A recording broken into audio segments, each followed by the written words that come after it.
Bonjour tout le monde, bienvenue à un autre petit résumé de la semaine. Je voulais vous parler de quelque chose qui me tient à cœur, probablement parce que ça sent le printemps. Hein? Cette semaine, on est arrivé au printemps, alors c'est un temps heureux parce qu'on l'attendait tous impatiemment. Écoutez, je vais vous parler, comme je vous dis, de ma passion du barbecue, mais je voulais aussi vous dire que on sait qu'il reste quand même assez d'eau à couler en dessous du pont, mais la date pour notre départ pour l'Europe approche quand même. Hein? L'hiver est passé, on va décoller, c'est le cas de le dire, le 25 août. Alors, on a hâte, mais en même temps, on est un petit peu fébrile, on est un petit peu inquiet. C'est la première fois qu'on prend l'avion, mais je suis en train de regarder pour réserver déjà nos billets de TGV. Ce qu'on peut faire de Paris à Munich, mais il semblerait qu'on ne peut pas encore le faire de Paris à Caen. Alors, on attend, c'est sur toute réserve. Mais vous savez, il y a beaucoup de choses qui m'inquiètent là-dedans. C'est que vos gares en Europe ont carrément de l'air de labyrinthe. C'est un petit peu stressant et inquiétant lorsqu'on regarde ça, qu'on va être là pour la première fois. On va se sentir probablement un petit peu perdu. C'est pour ça aussi que ça m'inquiétait de prendre mes billets assez d'avance, parce que je me dis c'est des billets non remboursables, puis ça coûte quand même assez cher. Là, je pense qu'on peut avoir des billets aux alentours de 70 € chacun pour Munich, à partir de Paris, mais dans la semaine, évidemment, de ce que j'ai vu la fin de semaine, on oublie ça, ça n'a aucun sens. Le prix n'est pas abordable, ça n'a pas de bon sens. Alors, on est un petit peu inquiet, mais je me dis, à laisser 1h30 entre chaque transit que nous ferons, je pense que ça nous donne quand même assez de temps. C'est sûr que lorsqu'on va arriver, on va partir la journée qu'on va partir pour Munich. Ça va tout être une journée. Là. Je pense qu'on va être au-dessus de 8h30 en train. On va partir de Courseulles-sur-Mer pour se rendre à Caen, pour prendre notre train pour Paris, la gare de Saint-Lazare. Puis de la gare de Saint-Lazare, il faut se rendre, je crois, à la gare de l'Est ou la gare du Nord, si ça reste à voir. Mais je pense qu'on va prendre un taxi entre les deux. Alors, il faut que je me laisse quand même une période de temps. Alors, si vous avez des suggestions concernant les billets, est-ce que c'est préférable de les acheter sur place? Quoique, j'ai l'impression que ça va être un trouble de plus, les acheter sur place. Mais, je ne sais pas. Là, si vous avez des idées, à vous de me le dire. Vous êtes probablement mieux équipé pour me donner des suggestions que moi, évidemment. Alors, écoutez, je voulais vous parler, comme je vous ai dit, de la passion que j'ai du barbecue. C'est une drôle de passion parce que c'est un peu cette passion qui m'a dirigé vers YouTube. C'est grâce à cette passion, devrais-je dire. Quand j'ai commencé YouTube, je vous avais déjà dit, je ne savais pas trop où j'allais avec ça. C'était vraiment pas clair. Je pense que c'est un petit peu comme dans ma tête. Il n'y a jamais rien de très très clair. J'ai mille et une idées, puis des fois je me demande où je m'en vais avec ça, c'est quoi je fais. J'en ai trop, c'est clair. Comme j'ai déjà dit à un ami dernièrement, ça me prendra au moins 2-3 vies pour venir à bout de tout faire ce que j'ai envie. Ça, c'est sûr et certain. Mais la passion des barbecues, j'ai commencé avec Nicole. J'ai bâti mon premier barbecue parce que je l'ai fait moi-même. Je suis autodidacte un petit peu dans tout, en fin de compte, mais surtout au niveau de la soudure, hein, pour souder. Alors, j'ai commencé à... J'ai toujours été créatif. Hein. Comme vous savez, j'ai fait mes inventions, mes jeux d'échecs, des jeux de société, plusieurs jeux de société, mais le fait que je pouvais faire de la soudure me donnait la chance de pouvoir encore avoir plus d'expansion dans mes idées et puis d'essayer toutes sortes de choses. Alors, j'ai fait des barbecues. Le premier que j'ai fait, écoutez, c'est un barbecue immense que j'ai fait sur une grosse remorque. J'ai monté, ça ressemblait à un bateau, ben là, vous le voyez. Et puis, moi et Nicole, on allait un petit peu partout, puis on faisait des dégustations. On était les premiers. Il faut s'entendre, là, sous toute réserve, mais clairement, on était les premiers, ils n'en parlaient pas encore dans les épiceries et tout, on était carrément les premiers à faire du porc effiloché. Alors, c'était très intéressant, mais vous savez, ça, il y a toujours les deux côtés de médaille. Quand vous arrivez avec un nouveau produit, ça peut intéresser comme ça peut surprendre, puis les gens ont un petit peu de retenue. Alors, c'était pas formidable. Puis il est arrivé toutes sortes d'embûches. On avait un endroit où on allait dans un marché aux puces. C'était très, très bien. Le marché aux puces a été vendu. Ça a été remplacé par une boutique de matériaux. Alors, ça a tout tombé à l'eau, c'est le cas de le dire. Alors, je me suis recyclé à ce moment-là pour faire mon propre barbecue, parce que j'étais supposé mettre 2 remorques sur la route, mais là, ça devenait trop problématique. Puis, vous savez, encore une fois, quand on a beaucoup d'idées comme moi, on ne peut pas se consacrer juste à une chose. Il y a juste ma femme que j'ai gardée depuis le début. Hein, ça va faire, imaginez-vous, on fait on rigole, là, mais dans 2 ans, ça va faire 40 ans qu'on est ensemble. C'est bien pareil. Mais pour tout ce qui est du reste, tout ce qui est matériel, je ne suis pas vraiment fidèle avec les biens meubles. Ça, c'est vraiment pas. Mais quoi qu'il en soit, je ne pouvais pas me consacrer. Probablement, j'aurais réussi si je me serais consacré et me donné à 100% à ce projet. Mais étant donné que pour moi, j'ai toujours l'impression que le temps est trop court.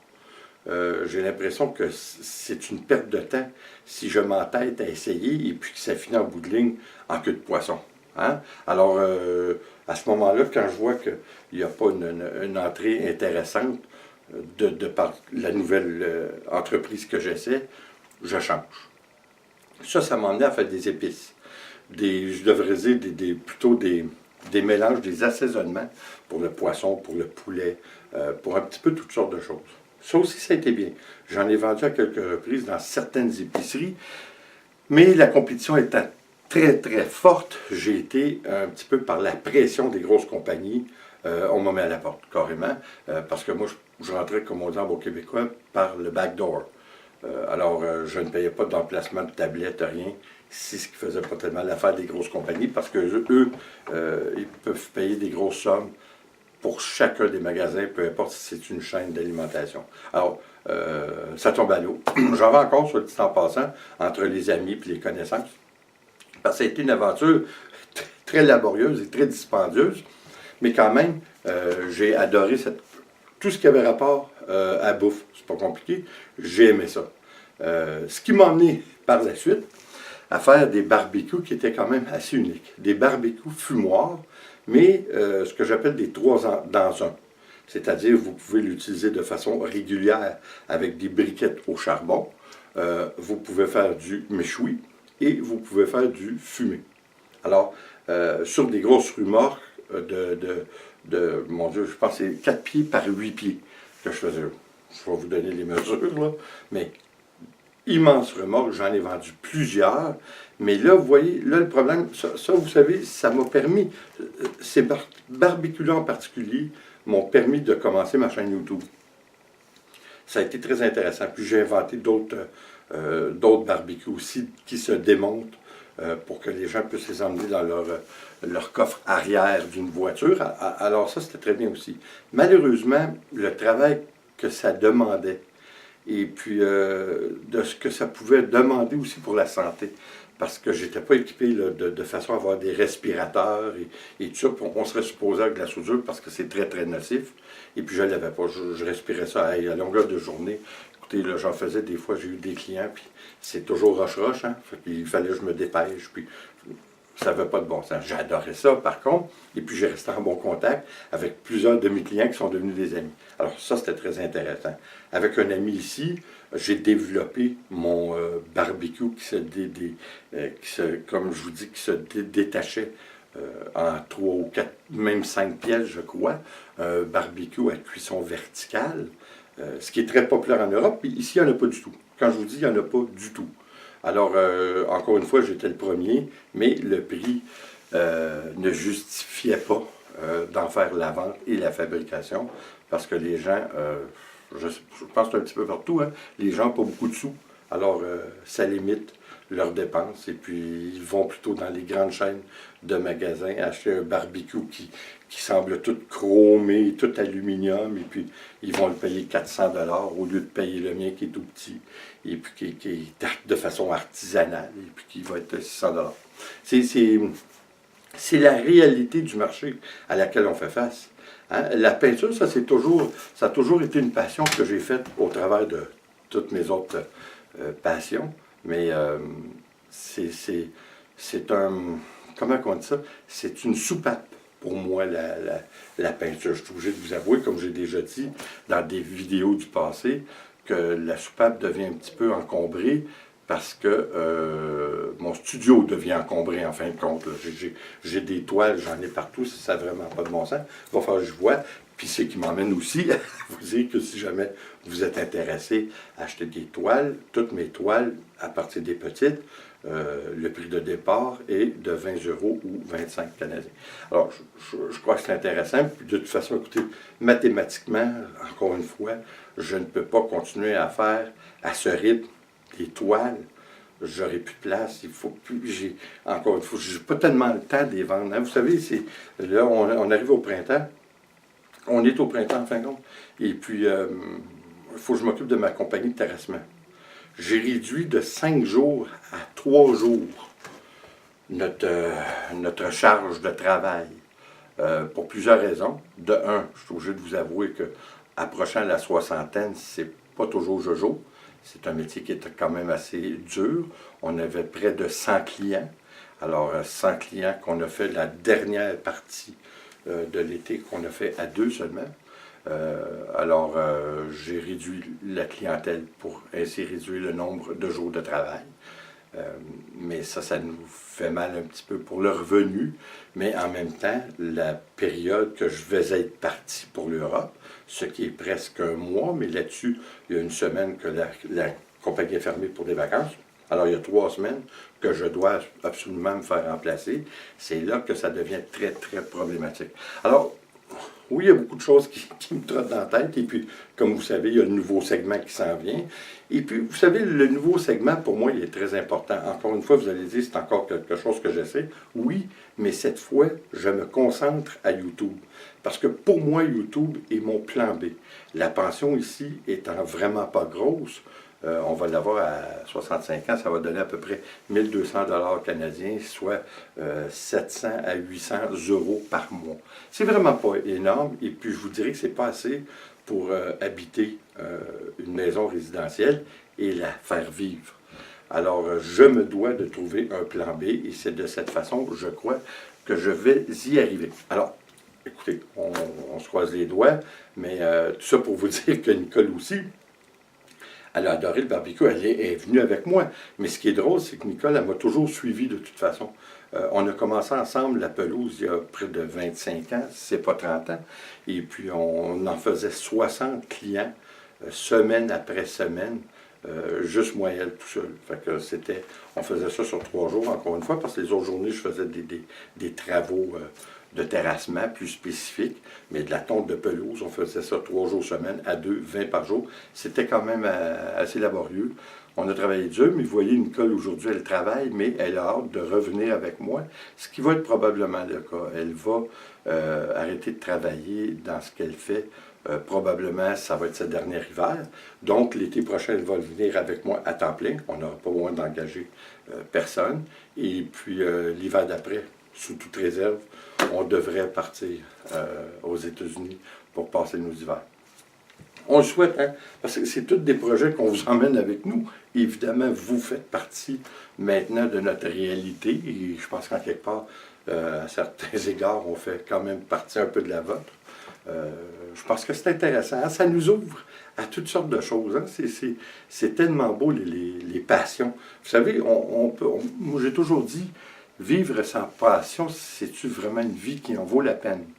On se doit d'avoir des passions, parce que sinon, vous savez, les gens qui ont beaucoup des problèmes quelconques dans la vie, vous savez, on parle de boissons, tout ça, c'est souvent des gens qui n'ont pas de passion, qui sont réduits à travailler, pas par plaisir et par passion, mais par obligation. Puis ça devient malheureux. Puis malheureusement, c'est une grosse partie de la population, on pourrait dire une majorité de la population qui est obligée de travailler à leur job par obligation et non parce qu'ils aiment ça. C'est la réalité qu'on vit. C'est très dur. Je vous dirais que moi, pour avoir été à mon compte depuis 25 ou 30 ans, il y a eu des hauts et des bas. Là. Ça n'a pas toujours été facile. D'ailleurs, lorsqu'on vit de la façon que j'ai fait, on ne peut pas se budgéter. Alors quelqu'un qui est à la lettre près et doit vraiment être budgété, pour pas vivre la vie qu'on a fait, c'est absolument impossible. De toute façon, j'ai toujours pour moi dire, la journée, je ne serai plus là. On ne pleurera pas sur mon sort. J'ai fait ce que je voulais dans la vie. Probablement que la façon que j'ai approché la façon de vivre a été beaucoup en conséquence de l'accident que j'ai eu lorsque j'avais 16 ans. J'étais sur le point d'avoir 17 ans, là où on était passagers, moi et mon ami d'enfance, et il est mort à côté de moi dans l'accident. C'est certain que ça a eu une incidence sur mon comportement, sur plein de choses. Vous savez, c'est à partir de là que j'ai perdu un petit peu la croyance de l'Église et de la divinité. Il y en a qui vont me dire que c'est malheureux, il y en a d'autres que non. J'ai pris, vous savez, pour moi, l'Église avant, c'était nécessaire pour nous tenir dans la bonne voie. Et puis avec le temps, j'ai réalisé qu'on a juste à être bon ici. Et puis c'est correct, qu'on n'a pas besoin de divinité ou de pensée magique pour être bon. Hein? C'est pas parce qu'on ne l'a pas qu'on est des gens méchants pour autant. Hein? C'est ça, je me disais, par exemple, à l'époque, écoutez, moi j'ai été élevé qu'on allait à l'église à tous les dimanches, et puis on allait se confesser, même lorsqu'on avait 6-7 ans. Fait que c'était bizarre, hein? Tout ça pour vous dire que oui, je vous remercie d'être là, vous êtes des amours. J'espère que vous allez continuer à venir. On va avoir un paquet de projets encore qui s'en viennent. J'ai une toile qui s'en vient demain matin, superbe, un petit peu foncée, mais classe, vraiment classe. J'ai hâte que vous voyez ça. Alors demain matin, ne manquez pas ça. Et puis, comme toujours, si vous avez des toiles qui vous intéressent, communiquez avec moi en privé, et puis on va en discuter. Là-dessus, je vous dis encore une fois, merci d'être là. Et comme toujours, s'il vous plaît, abonnez-vous, laissez un commentaire et partagez. C'est toujours apprécié. On se revoit. Bye bye.